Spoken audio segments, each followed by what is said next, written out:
Gender-based roles practiced over several generations and centuries has created a society with certain structure, order, and continuity. On the flip side, the shoulds and musts of such a society, held as non-negotiable, have unleashed dysfunctional sides of power, authority, and control. In India, this has further exacerbated processes of discrimination and denial, with women, urban and rural, finding themselves on the receiving end even in 21st century. The courageous few, however, have discovered their voice to experience equality, empowerment, dignity, and purpose. How do such voices, often bordering on activism, manifest themselves? What outcomes do they create at a personal and societal level? What is the price and payoff? How can study of history help in addressing gender inequities in today's world? To explore this subject and more, here is a conversation with Nausheen Khan, a graduate in economics from University of Delhi and a postgraduate in human resources from Tata Institute of Social Sciences, Mumbai. A voracious reader and writer, history and gender studies are her favorite genres. Nausheen also writes for her blog called The Silk Road Anecdotes, based on ancient and medieval history of the regions around the Silk Route.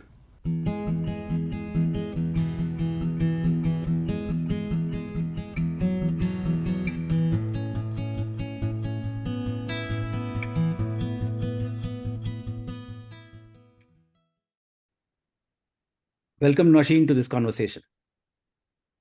Thank you so much, Milind. I'm looking forward to it. I hope you have had an opportunity to listen to some of our previous episodes of the podcast. Would love to hear from you quickly how you found them. What do you feel about them? Yes, I have listened to two actually. And one I listened to just yesterday, which was, I think, the last one. I forget the name, but it is, with a lady who's working in the legal organization. And I found that very interesting because some of the themes that came out, were something that I could relate to, like how do you deal with your finances and things like that. So there are many commonalities, and it was just a very refreshing conversation to listen to. So I have listened to at least two episodes. Thank you so much. Thank you. I mean, the hope and expectation we have is in the season 4 of our Wings podcast is to have guests like you and have conversation with a young Indian who is living his or her life in today's India, in today's world, and engaging with certain socio-cultural, political and economic reality. That's what is influencing our context, and that is kind of making us live a life that we do. And not just try and explore the reactive way of living, but even trying to say how, through my own way of life, I can influence or impact the external context. So it's a kind of a two-way process is how we believe it works, is me and my context are kind of influencing each other. So thank you for finding time for this conversation. And what I was thinking is to begin our conversation by reading out a few passages of a beautiful, beautiful short story that you wrote and you shared with me called The Landlord's Wife. I hope that's okay with you. Yeah, absolutely. Sure. So here it goes. The opening paragraphs of Nausheen's short story called The Landlord's Wife. It's a story set in 1960 in a village called Raipur in the Awadh region of India, which I think is the Lucknow and the nearby territory. So here the story goes. Nuzhat was in deep thought as she puffed on her hookah. Her coal-lined eyes were misty with thoughts, and her forehead bore long lines of worry. Her husband, the talukdar, had become increasingly distant and bad-tempered, after the birth of Zainab, their second child, a girl again. She knew that the entire family wanted a boy. But what could one do if Allah's will was that a girl be born? After all, our dear Prophet Muhammad himself loved his daughter and said that daughters were a blessing. What was the point of listening to religious sermons if one did not adhere to the teachings of the Prophet? There was still some time before her husband returned. She sat in the outer courtyard of the house knitting a sweater. Her fingers moved expertly back and forth on the needle. Someone was sweeping the outermost courtyard of the house with great energy. She then heard the sprinkling of water on the mud floor. She reminisced about the day her marriage proposal had been received. Her family was overjoyed that they had found such a good match. The talukdar's mother had slipped a big gold ring on her finger on the day of their engagement. Her wedding had been a lavish affair, and her trousseau was the envy of women from all nearby villages. She was a girl then, barely 15 years old.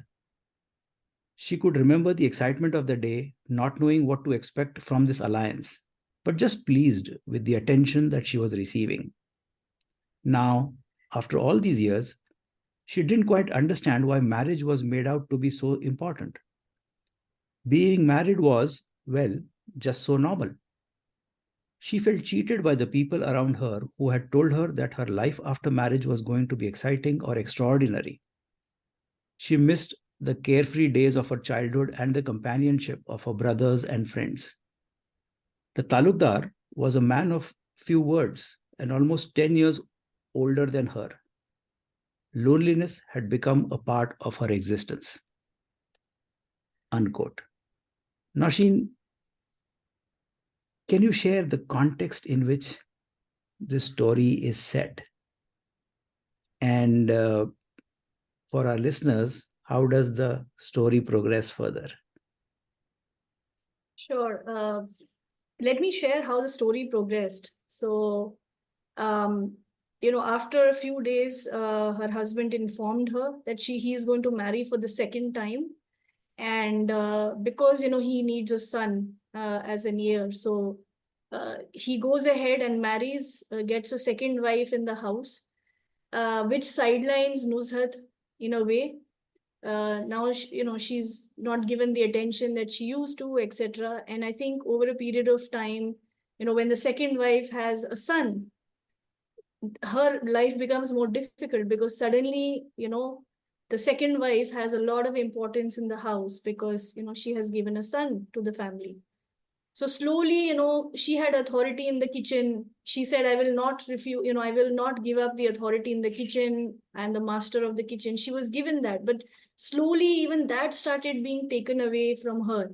She had to ask the second wife what needs to be cooked and things like that, which she completely then rebelled, saying that my only identity was, in this kitchen. Now, even that is being taken away from me. What do I have left now? So she walks out of the house with her two daughters. And she goes back to her, father's house. Now, interestingly, in her father's house, it is her brother and their family. Her father has remarried and again is living a separate life. He has nothing to do with this, her brother's family. So she goes and lives there. It's not a life of respect, but she still, is there. But the twist in the story is when her brother gets killed with, fighting with her father on a property dispute. There is no man in the house. Now, suddenly, she is a woman who's lived in Parda, beyond in the house. This is a story of, then how she, gets out of the house because they have lands and there are fields and you have to do the farming. She starts taking on the responsibility in the farms, which is a man's job, and how she gets ridiculed for that because she has to provide for the house that she's living in. And it is a story of how over the years then she becomes very respected in the village because she has broken that norm of a woman being in the house. Slowly people start respecting her.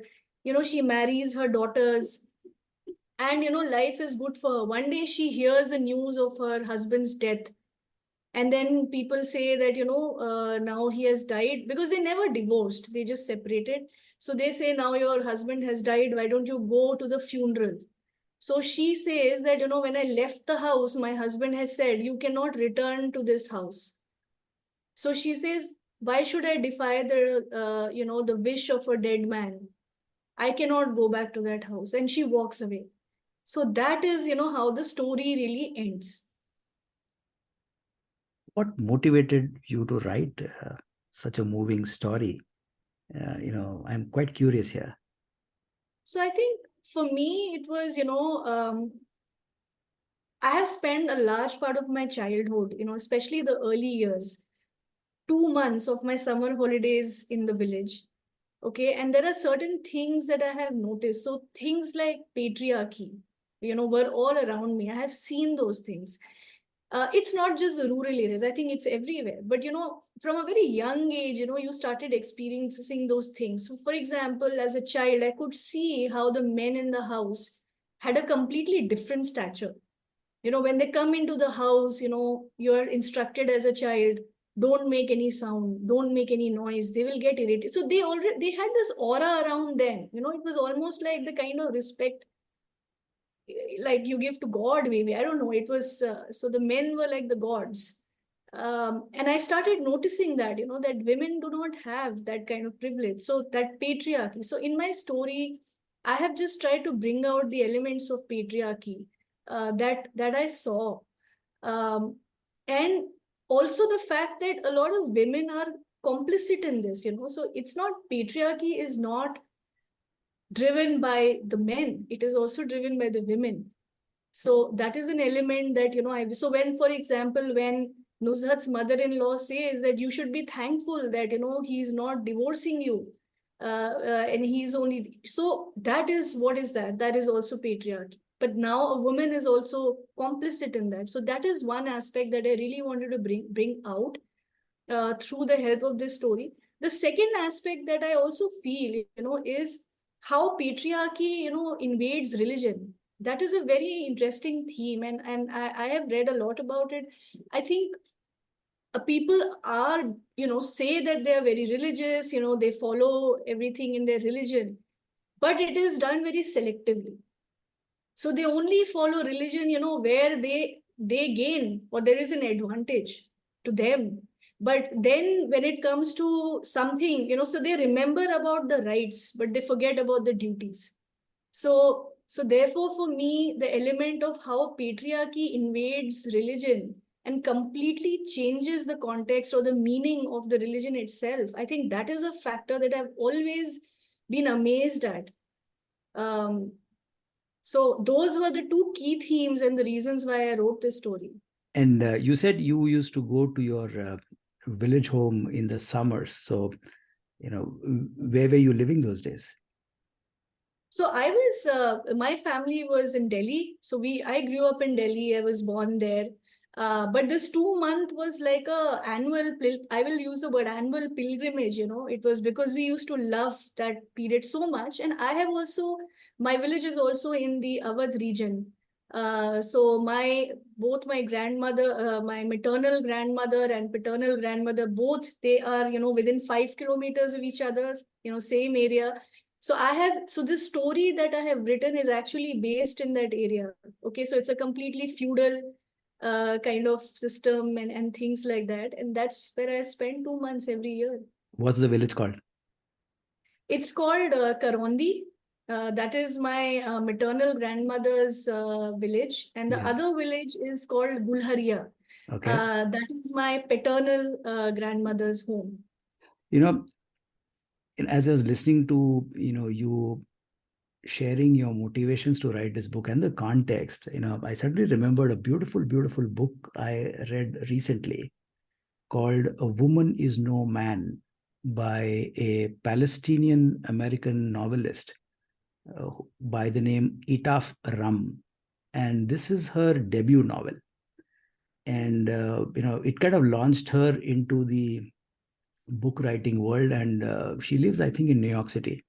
And since then, she's written two more books. But then this debut novel of hers called The Woman Is No Man is a is a setting of 4 generations of Palestinian women. Uh, the youngest one is an 18-year-old girl born and raised in New York City. Her mother was married to a Palestinian American. The man was living in America, but he went to Palestine to get married and brought this woman to America. And her grandmother was also who lived all her life in Palestine itself. And this theme of patriarchy that you spoke of, Narsheen, which you believe exists even today, and you said that you kind of felt it firsthand in your growing up years. I think is an overarching theme, and I think you said it so beautifully that it takes two to tango.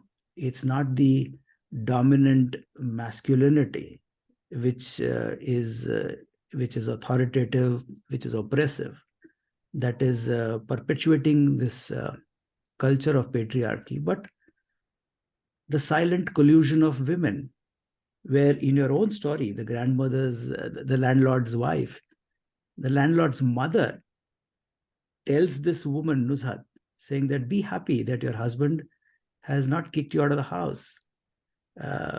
Be happy that he's giving you the respect that he does and allowing you to run the household matter, even if he's got a second wife.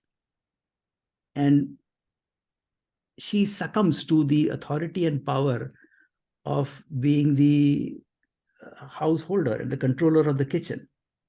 So this theme of power, control, authority seems to be gender agnostic. I mean, the reason I'm trying to bring this up with you is because you are the head of HR in a very large multinational company whose operations are based in Hyderabad, and you in your career as a HR woman would have seen this theme being played out in the lives of many young girls and women and even men, I guess, who are also a prey to this theme called patriarchy. Absolutely. I think, Milind, you so beautifully articulated, what I feel. And I think I have made a note of this book, so I'm definitely going to search it up. Mm-hmm. You are absolutely right that, if your society has certain dominant values, there is no way that it's not going to permeate the work environment or the work, because we are also, part of the same system. Workplaces are just a microcosm of, the society that we are part of. So patriarchy is absolutely there, at workplaces. It has always been there.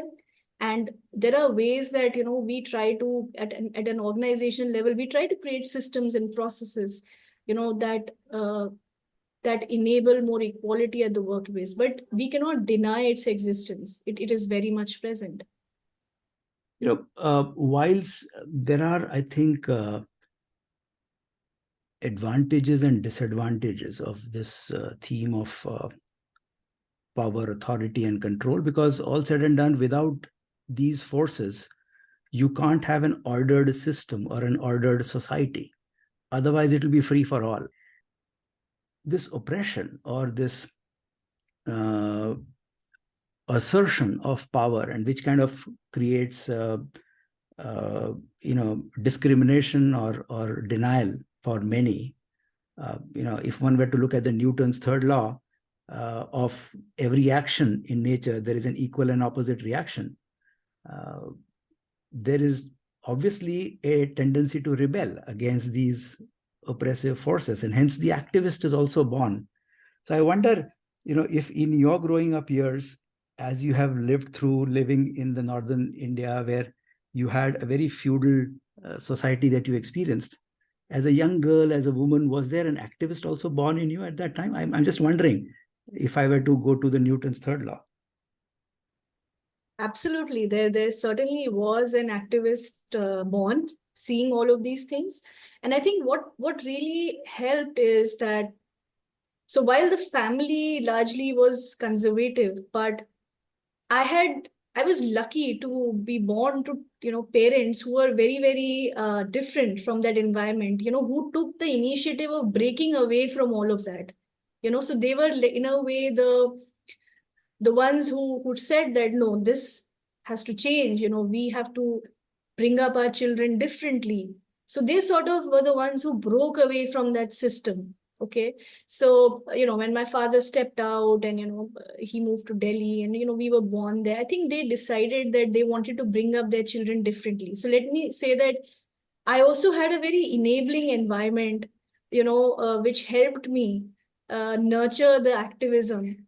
That is one. Secondly, my father, being an academician, I think the kind of people that, we interacted with who were academicians themselves or bureaucrats, I think we had, a very different kind of a society that, we grew up to or we experienced. So that also nurtured that activism. So I had luckily the environment as well.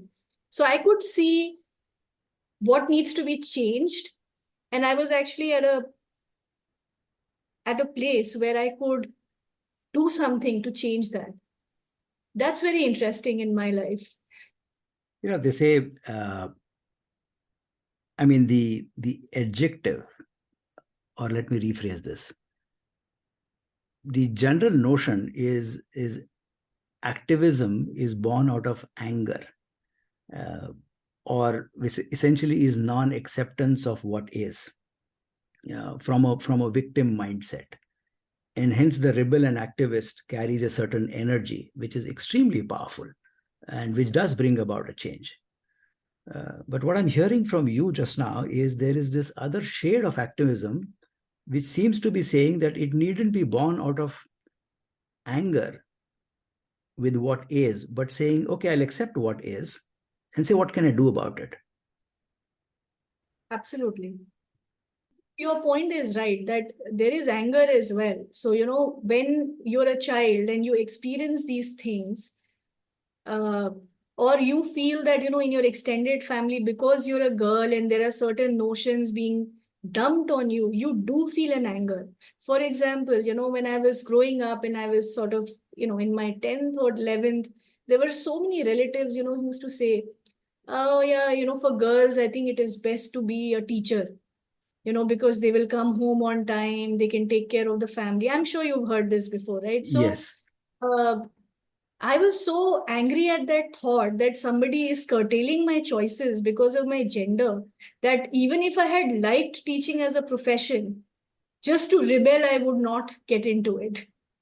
So, these are the things, these do anger you, things that you hear. And again, I would say that, thankfully, my parents never subscribed to this kind of a thought process. So, I had the freedom to do what I wanted, and I'm so grateful for that.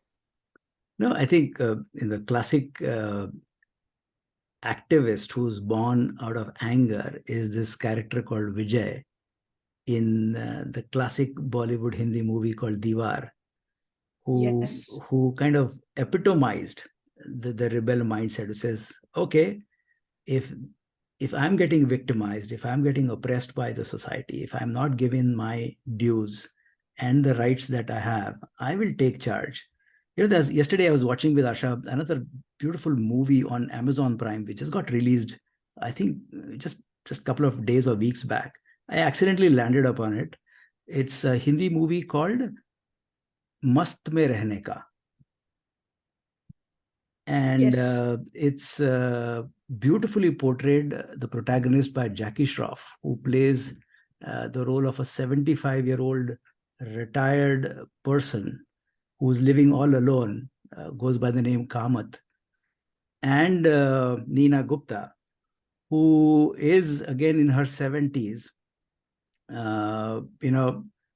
being treated as a doormat by her son and the daughter-in-law who live in Canada.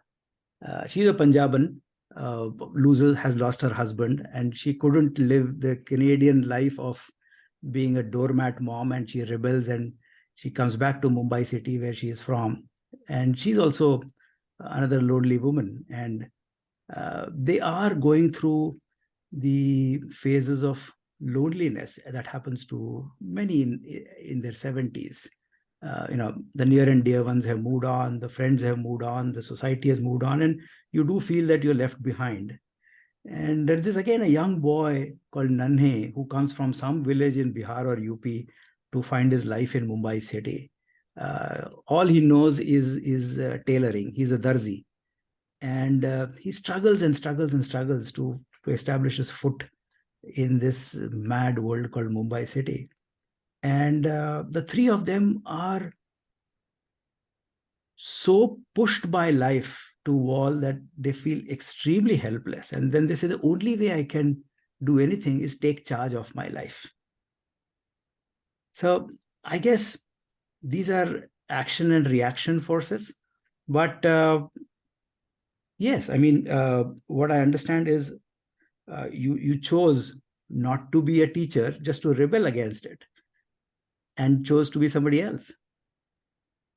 Absolutely. I never had that as an option, you know. Maybe I would have if somebody had not told me that, you know, you should be doing this.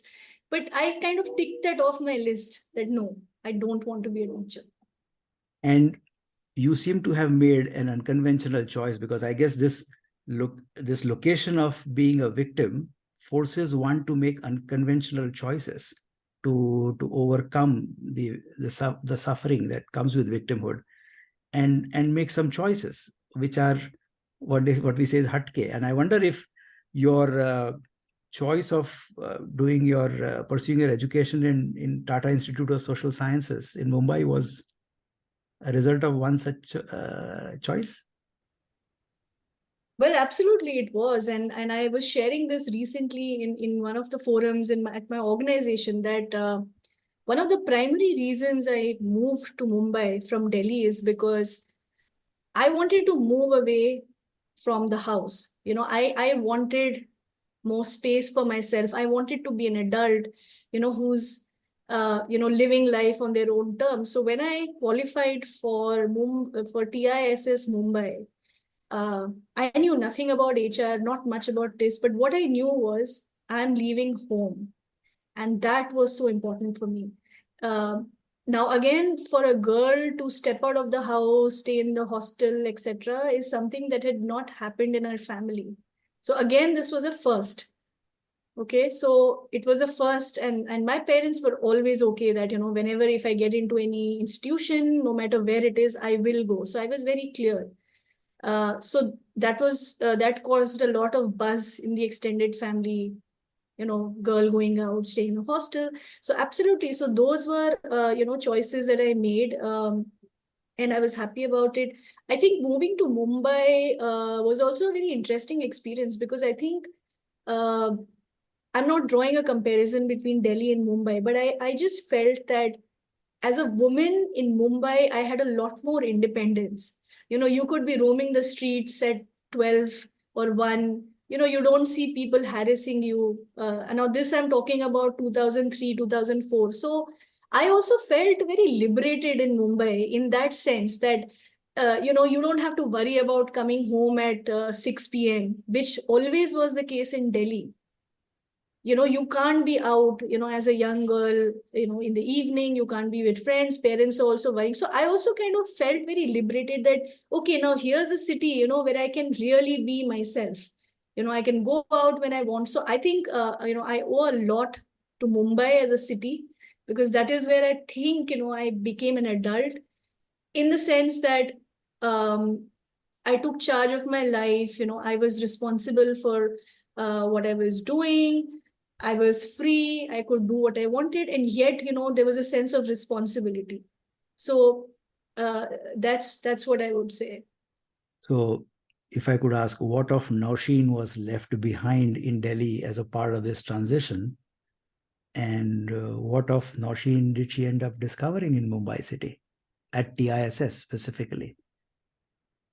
I think in Delhi, up till my graduation, I was there, and I think I was still very dependent on my parents for many things. You know, many small things. You know, so mentally, while I was an adult, but I think mentally I was still at a space where I felt like a child. I could not take many decisions independent. Maybe when your parents are around, you're always relying on them. I think what I left behind is that identity there.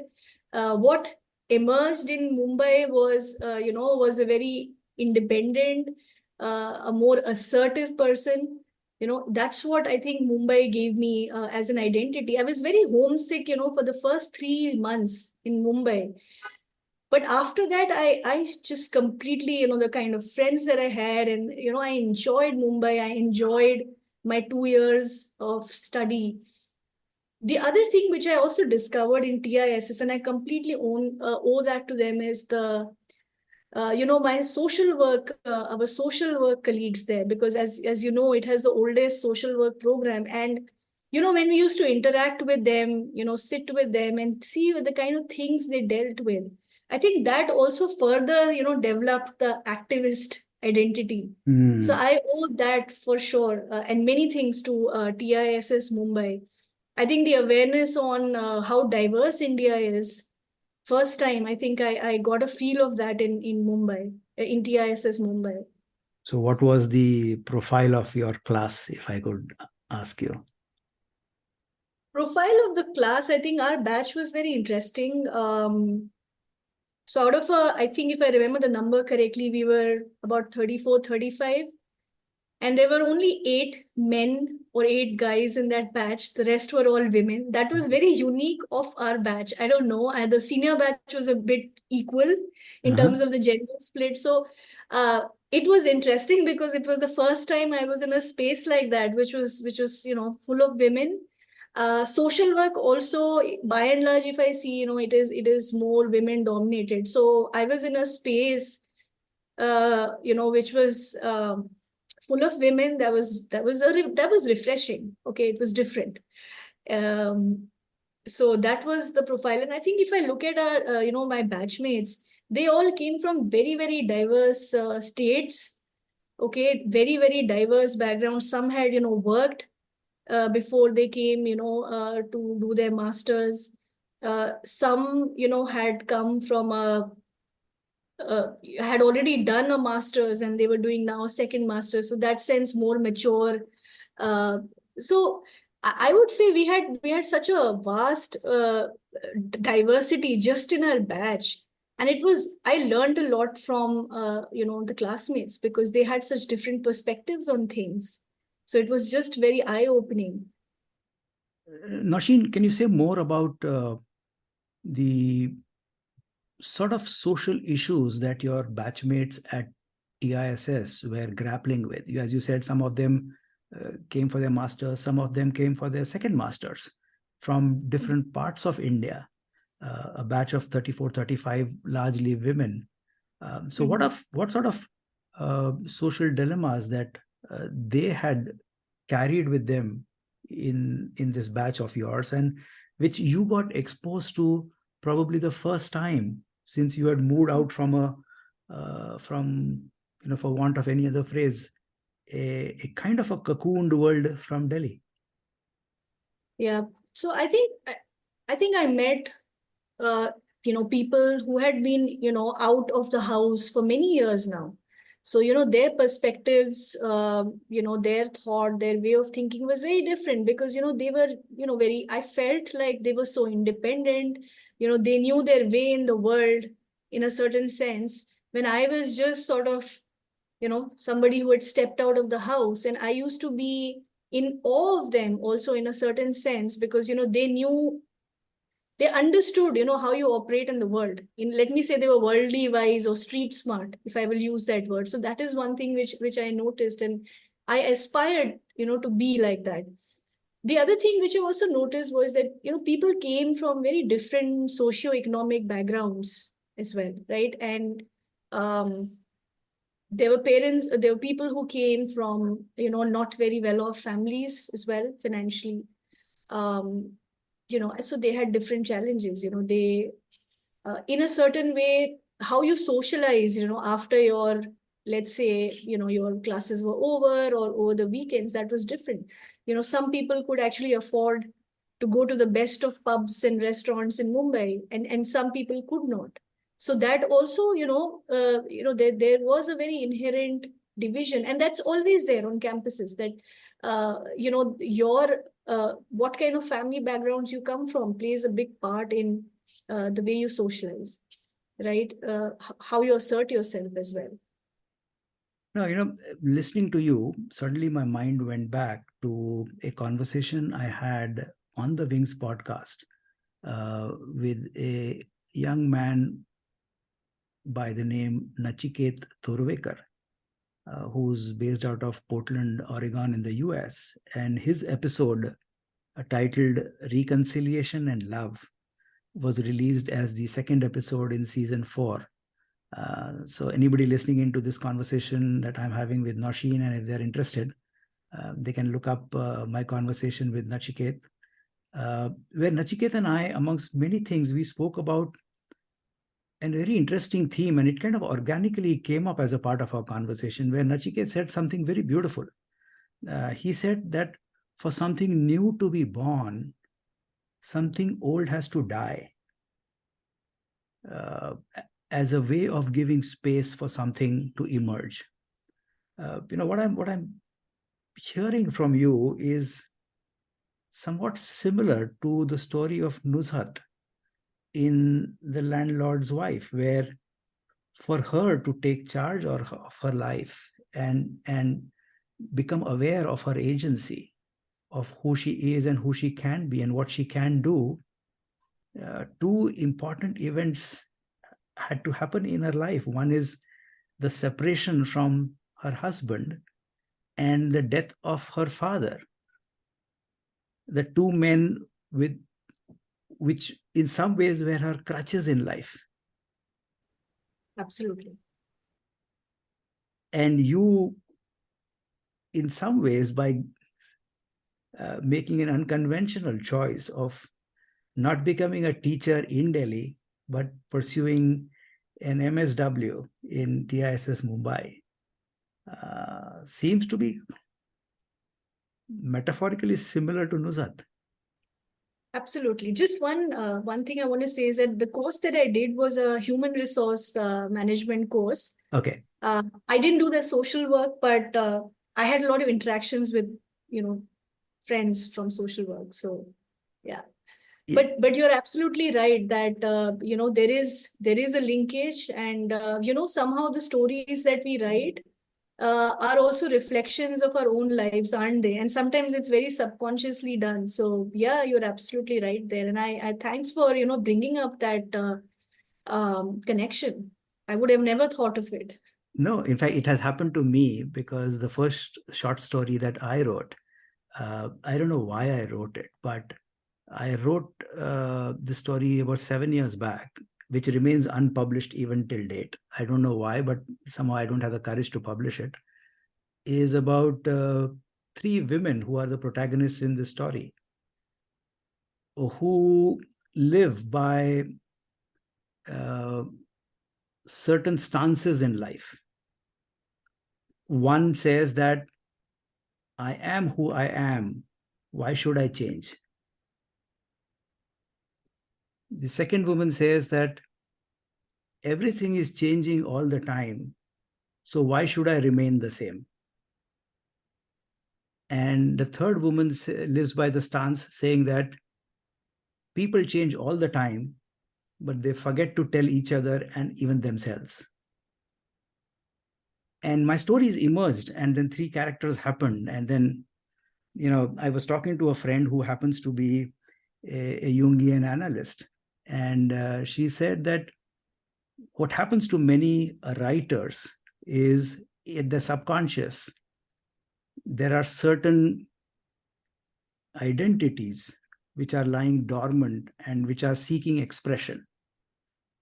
And the writer happens to be the vehicle for that. But I guess that's another conversation for another time with you, Nausheen, because I know you and I both have one thing in common is love for reading and writing. But then, just like the unconventional choice of moving to TISS Mumbai, you also made an unconventional choice as a civilian young woman choosing to marry a Fauji.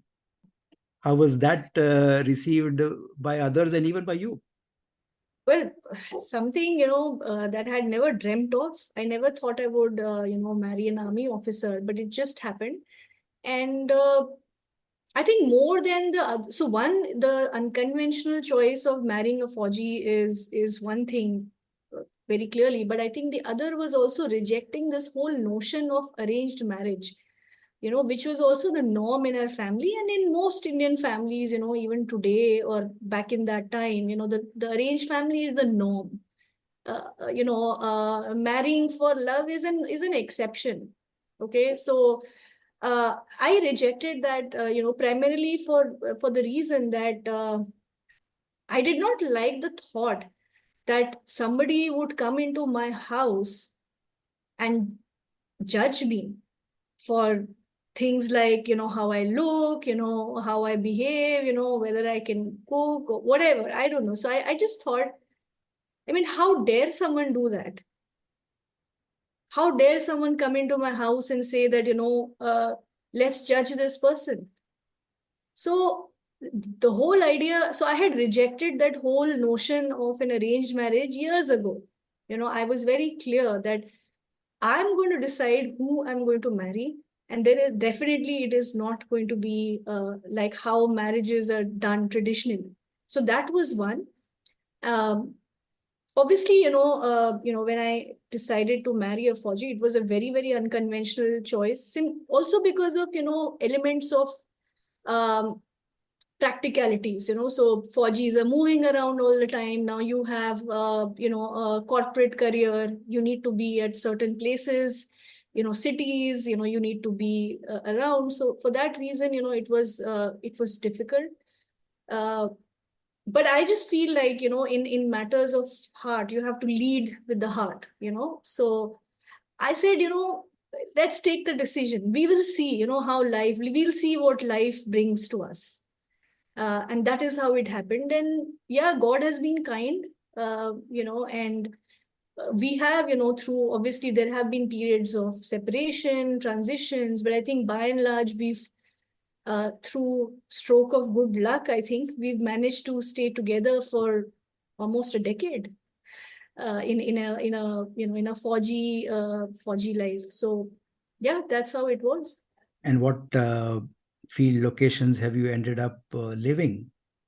Well, not many actually, because I chose, at different points of time to be in the cities where my career was. So, I have lived in Delhi for the initial part of my career, and then my husband was posted in Pathankot. He was posted in a place called Yol. He also had a stint in, Arunachal Pradesh, which was there. But I have, he has spent, many years in Hyderabad. Uh, Luckily, he got two stints here, and that is how, a bulk of our time was spent together, because Hyderabad was a city where, I could have a career as well, and he was serving. So yeah, I mean, I have visited places, but I haven't really lived in so many of these places for career reasons, of course. But you surely have lived, as I've heard you as a part of this conversation, uh, a life across certain spectrums, if I can say that. Uh, from rural to urban, which is like your childhood summer days from Karondi in Awadh region in UP, where you have some fond memories even today, and living in a modern metropolis like Delhi, uh, living as a civilian, living an army life as well in parallel, and also trying to balance the spectrum of tradition and modernity,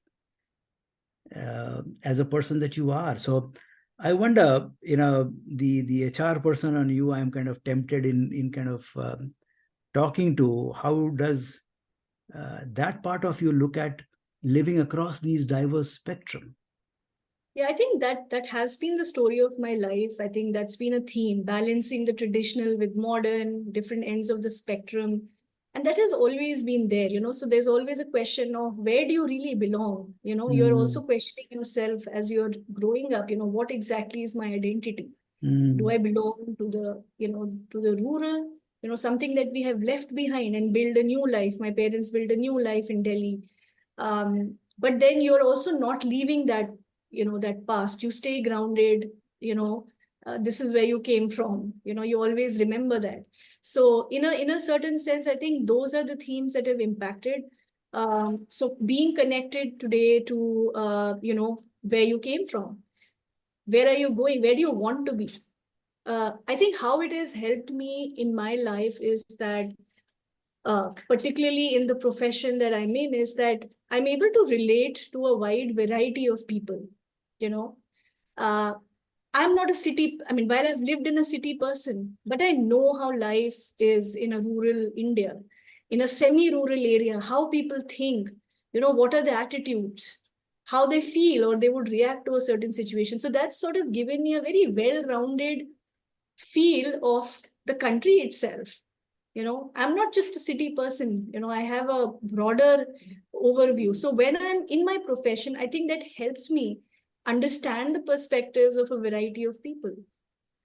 I'll just give you a small example. At one point of time, we were considering that, when we hire from campus, should we look at assessing English skills of somebody, outsource that. And I said, let's not do that, because I think then we are leaving behind a lot of people who have not studied in English medium schools. You know, they are intelligent for sure, but maybe they're not as articulate in the English language. So in a way, then we would systemically, we would sort of uh, not allow those people to come into the workplaces. And I don't think so. People who've studied in vernacular schools, I have seen that. My father is one such person, you You know. know, you say this, and I'm tempted to interrupt you here. Is about this amazing Indian company that I've had the fortune to. Uh, I was fortunate enough to be associated with a company called Zoho Corporation based in Chennai. You heard this Mhm. company. Yes. It's a Indian unicorn, multi-billion-dollar company which is giving the Silicon Valley a run for its own money. Uh, and they have built the company with young boys and girls from rural hinterland in Tamil Nadu and Kerala who barely speak English. But they are so good at that work that Zoho Corporation today is building world-class products for the Absolutely. internet and the cloud world. But coming back to where we were a little while ago is this aspect of where do I belong? And you said that you belong as much to the hinterland as much as to the city, and you probably even went up to the extent of saying that though living in a city called like Hyderabad, you still believe that your heart lies in rural India. And I'm also tempted to ask you the motivation that you had in writing another beautiful piece on Huffington Post a couple of years back that you shared with me, called These Amazing Vegetarian Dishes from Awadh Deserve Rescue and Obscurity. And you talked about three dishes, vegetarian dishes from Awadh, which you believe are being forgotten, called Siodha, Rikocha, and Dukhta, if I have spelled it right. Can you It is, throw it some is, light it there? is yes, yes. It is Dukhatta, Seodha, and Rikocha. That is actually, when you write these words in English, you Yes, don't really get the right feel. But yeah, these dishes, these are found only in a certain region in Uttar Pradesh. So it's not even the entire, because as you know, in our country, every 50 kilometers, the cuisine changes. That is the yes, beauty yes, of India, right? That yes, there's so much diversity in food, yes. habits, customs, language. So, it just occurred to me one day that, these dishes are very backbreaking. a lot of hard work is involved in making them, and they are disappearing. Okay, even in the rural areas today, people do not make them as frequently as they used to, and in the cities it has completely disappeared. So and I'm equally let's say responsible. The only time these things are cooked in my house is when I have my mother or somebody visiting, and they take the efforts. So I thought, why don't I write about it? And Awadh is not just about, we always talk about the biryanis and the kebabs and everything, but there is such a rich legacy of vegetarian food, because I have grown up so while I'm a non-vegetarian, but I have grown up on these amazing vegetarian dishes, which nobody knows. So I thought, let me write about it. And that is how this article happened. You know, I'm a fan of MasterChef Australia. I have seen all the 7 seasons without losing a single episode because I love cooking myself. I do experiment with a lot of food, etc. And uh, as much as I'm a foodie, I love to cook and see people enjoying whatever I make.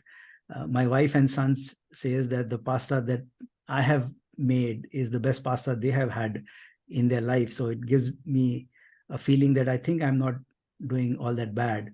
But yes, I think we are living at interesting times, and let's stick to the culture of food over here, because just like language or music, food defines much of who we are, isn't it? And we live in times where in India of today, we are enjoying multiple cuisines, be it from the West, from the Italians, from the Mediterranean region. Of course, Thai food and Chinese food has become Indianized over a period of time. There is something called Indian Chinese, which even Chinese don't know of. But Yes. there seems to be a very interesting uh, spectrum that we are playing with on two ends. If I can go back, use your own phrase of tradition and modernity. In fact, I'm reminded about a beautiful book called The Lexus and Olive Tree, written by an American political commentator and a weekly columnist for New York Times by the name Thomas Friedman. He wrote this book, The Lexus and the Olive Tree, in 1999, when the the the world of globalization was just happening. Uh, you know, uh, the Berlin Wall had been brought down. The world was integrating. Euro was just happening, and Friedman, if I can quote him, posits that the world is currently undergoing true struggles. The drive for prosperity and development, symbolized by the Toyota Lexus car, and the desire to retain identity and traditions, symbolized by the olive tree. Now, you work in a multinational, uh, in a very vibrant, uh, diverse city called Hyderabad, and you do see tradition and modernity, being a part of a melting pot. So, you know, as a young woman of today's India, how do you look at these themes of tradition and modernity simultaneously existing in our lives across all the roles that we play? That is what makes life interesting. I would Mm-hmm. let me just say that first. I think Mm-hmm. this whole thing of being a global citizen, etc. People are traveling like anything these days. Back in our days, we never heard of international trips. Mm-hmm. So we are, it's great that today's young Indian is a citizen of the world. But at the same time, I think it is so wonderful that we also hold on to our traditional ways of life. We don't completely let go of that, and Mm-hmm. we are in a certain sense also bound by that. And I found that very beautiful. I think I have just accepted that as a part of our existence, and that makes the world interesting, in my opinion. And a lot of this discovery of diversity for you, Nosheen, you and I were talking a couple of days back. in preparation for this conversation. A lot of that diversity you yourself has experienced from the world of books. And I enjoy some of the book reviews that you post on LinkedIn, and thanks to you, I have managed to find some good titles. uh, you know uh, and I love them, and one of them I came across recently was what you wrote about Pico Iyer's book, um, called Falling Off the Map: Some Lonely Absolutely. Places of the World. So, why don't we, as we are coming close to the end of our conversation on this podcast, I hate to say this, but we have no choice. I would have loved to keep on continuing this, but then we are in a time based format. But let's kind of navigate towards the end into the world of books that you are a part of, and maybe invite you to share some of the books that have influenced you, and some of the genres and themes that you seem to be attracted by. Absolutely. I think this love for reading and writing has always been there. And as I tell some people that, I loved reading even before I knew how to read. Mm-hmm. So that is there. And I think over the years, some of the books that have really influenced me is, I think I read this book as a child, Haroon and the Sea of Stories by Salman Rushdie. It takes you to a fantasy world. I found that so amazing. You could be lost in those stories and that world. So that influence, I think Alice in Wonderland was also such a beautiful story. As a child, I think I must have been 10 or 11 when I read that book.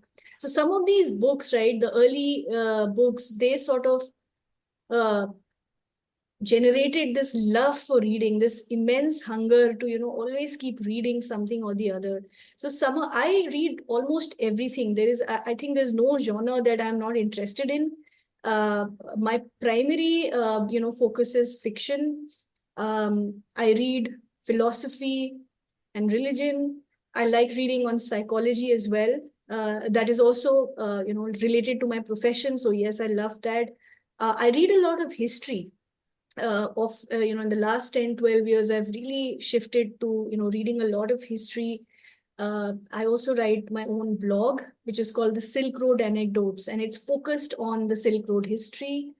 I read a lot of feminist literature, women literature. That is something which I love doing. So, and there are many, many books that have really influenced. So, let's say, The Second Sex by Simone de Beauvoir, which was a book I read, I think, when I was in my post graduation. I got introduced to it. So that was, like really opened your eyes.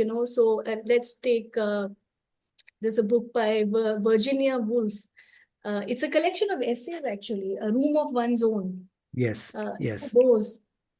Closer home, I think, the translated works of Ismat Chugtai. yes, Okay, Urdu writer. I think she lived in a world which was very close to mine. So she also lived in the feudal UP area. So when I read her stories, I understand. I mean, I can relate to it completely. So these were some, books that really influenced.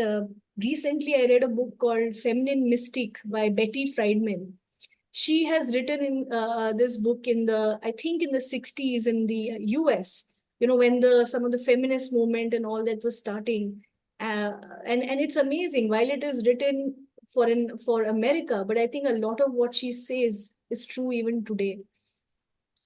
Philosophy, I think, is a very interesting genre. I think not recently, but a couple of years ago, I discovered an author and a modern philosopher, Alain de Botton. mm-hmm. He writes beautifully on how to lead your life. He has written a couple of books. I'm not able to remember the titles is immediately. I'm bad with titles, but yes, he's very good. Bertrand Russell, Oh, he yes, wrote in the era. He's amazing. I mean, the era that he wrote in, some of the things are so, if you just sort of hide the name of the author and the year in which he wrote, you could feel like it's been written by a contemporary writer, because I feel he was so ahead of his time. some of the themes that he has written about, like why leisure is so important. Yes. We are talking about the 4-day work week, etc. I think all of those things are very, very, very interesting. One author, the last one that I really can recall is Jack Weatherford. He has written immensely about the Mongolian history. And it was reading his books that got me interested in the Silk Road history. So I read two books by him, which were on Mongolian women, particularly, and then on Genghis Khan. So that is how it, introduced me, pulled me into this world of Silk Road. So these are some, I mean, there are many that I can talk, but these are my, some influences.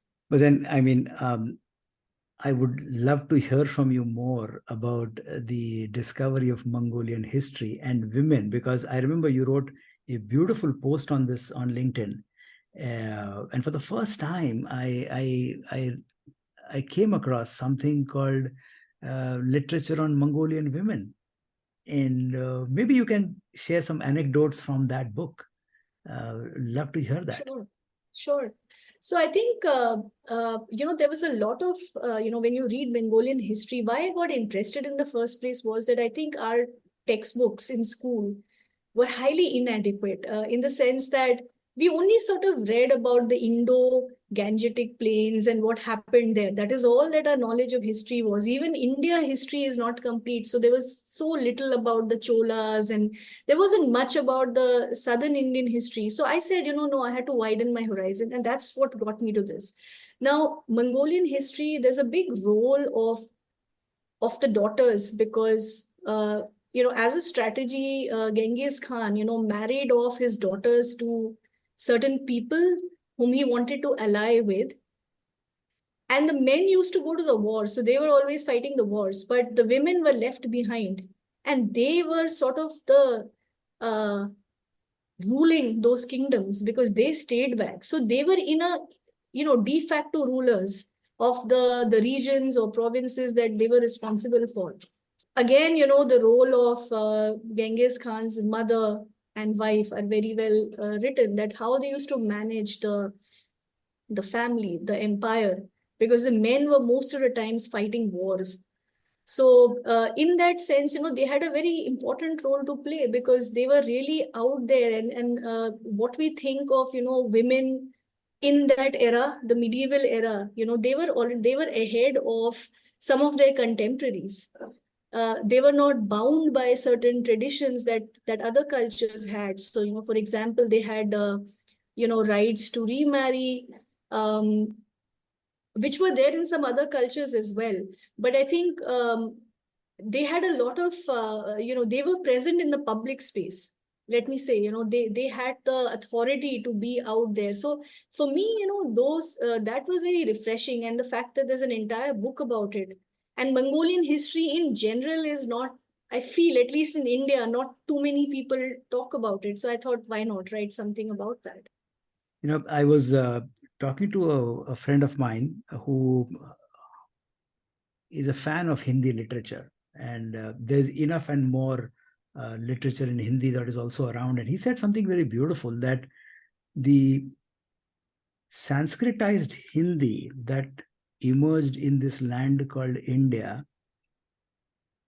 was infused by the Arabic and Persian influence for it to become aesthetically beautiful and poetic.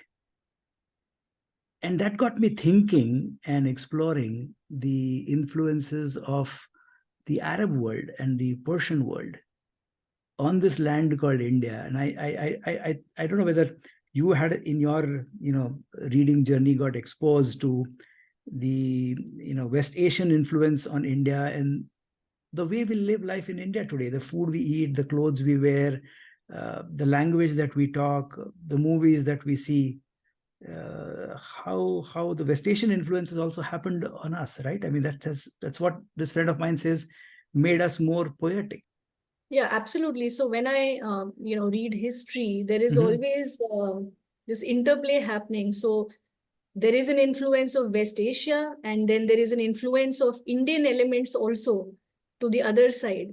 So, if one goes and looks at, some of the cuisines and the foods that are there, because back in those days, Indian traders also played a very big part in this whole history, the Silk Route Yes, history. yes. And they carried with them their own influences, their own foods, their own language. So there is, an interplay on both sides. And that is very, very visible. And that is what makes history interesting, that, how when people travel, so the world has been globalized for longer than we think, and it goes back, thousands of years back.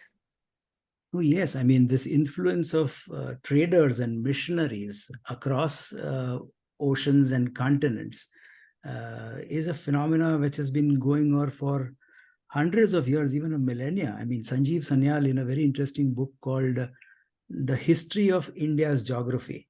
That's the Yes, subtext of this book, but it says The Land of Seven Rivers is the title of that book. And the subtext says The History of India's Geography. It does talk a lot about the influence of traders and missionaries across the globe, and that is what is making life and living so exciting and interesting. I mean, uh, you know, with a student of history, with a student of psychology, a practitioner of HR, somebody who walks the tradition and modernity with ease, somebody who walks the rural and urban ethos with ease. Uh, all I can say is, I'm quoting your own line you have written somewhere, that you dream of writing a novel sometime in a historical setting. absolutely. So, anything shaping up there? Well, I've had a story in mind for forever, you know, and I just have not had the time now to sit down and put it into shape. But, that thought is living with me, and there is no urgency to do it right away. But that thought has lived with me for so many years, which means that hopefully one of these days it's going to happen. Inshallah, as they say, and may that day come Yes, soon. Noshin, absolutely. it has Thank been you. a wonderful, wonderful conversation. I've enjoyed every moment of it. Uh, just want to ask you, what is this conversation leaving you with? But thank you, Milind. I've really enjoyed the conversation. I'm a big fan of great conversations. And I think, you have given me a lot of food for thought. Obviously, some amazing book ideas as well, which I will search. But I think the connections that you made with the stories that we write and the role of our subconscious, I think that was so insightful. I take away many other, thoughts that you shared with me. So thank you so much, Milind. Really appreciate, and thank you for inviting me over. And thank you for writing this beautiful short story called The Landlord's Wife. Can anybody read it somewhere? How can one find it? Yeah, it was published in a Shiro's anthology, and it is available on Juggernaut Books. So if you download the app of Juggernaut Books, one can read this. It's available for free. Yes, and thank you for bringing alive this character called Nuzhat, which, whether it is a man or a woman, uh, the spirit of Nuzhat lives in all of us. So thank you for bringing it alive. Been a wonderful talking to you. Hope to meet you in person sometime soon, maybe whenever I'm next in Hyderabad. Absolutely, Milind. Would love that. Thank you so much. Thank you for your time today, my dear listeners. This is your host, Milind Agnihotri, signing off. Goodbye, take care, and stay safe.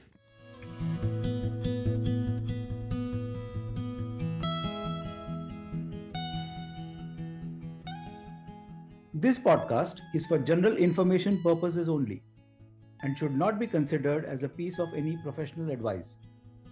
Views and opinions expressed in this podcast are those of its guest. Creators of this podcast expressly disclaim any and all liability or responsibility for any direct or indirect, consequential or other damages arising out of any individual's use of this podcast. For feedback and suggestions, please write to wingsindia75 at gmail.com. Thank you.